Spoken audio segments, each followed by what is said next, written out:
certaines fois, tu as des hommes qui disent oui, mais il y a quand même des images violentes dans un accouchement. Enfin, moi, il y a des choses que j'ai pas envie de voir, etc.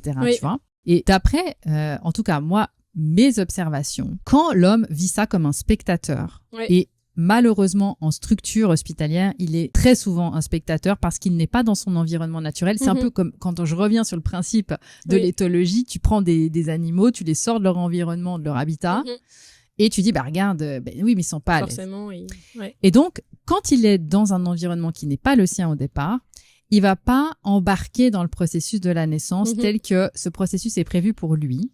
Et donc, il va rester détaché du spectacle comme quelqu'un qui observe quelque chose. Quand l'homme est vraiment dans cet esprit d'équipe, en étant ce gardien du temple, où au final, il a la même posture avec sa femme que quand il crée le bébé, parce que c'est exactement le même phénomène hormonal qui se passe, tu vois. L'homme, quand il a fécondé sa femme, il n'était pas spectateur, il était partie prenante.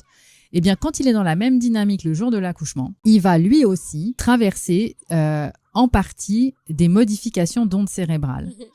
Et le fait de partir dans certaines modifications d'ondes cérébrales vont faire qu'il va vivre la scène, les images de façon beaucoup plus fluide, presque comme étant piloté par une intelligence universelle, tu vois.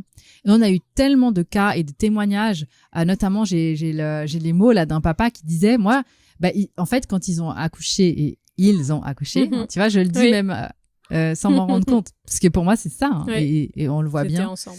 Un homme qui dit on a accouché, il n'est pas en effet toboggan. C'est ma femme a accouché, alors là, tu sais qu'il n'a pas vécu cette fusion-là. Et lui disait, comme notre fille est née avant que la sage-femme arrive à la maison, je me suis retrouvée à faire des gestes qu'une sage-femme fait. Et je n'ai jamais appris ces gestes. Mais j'étais tellement dans le truc, j'étais tellement dans le flow, j'étais tellement connectée à ma femme que waouh. Et en fait, ça, c'est dû à la modification des ondes cérébrales aussi de l'homme en partie, même si c'est pas le même phénomène, mais il y a une sorte de fusion dans ces étapes-là. Et c'est magique parce que ça te préserve le couple pour après, tu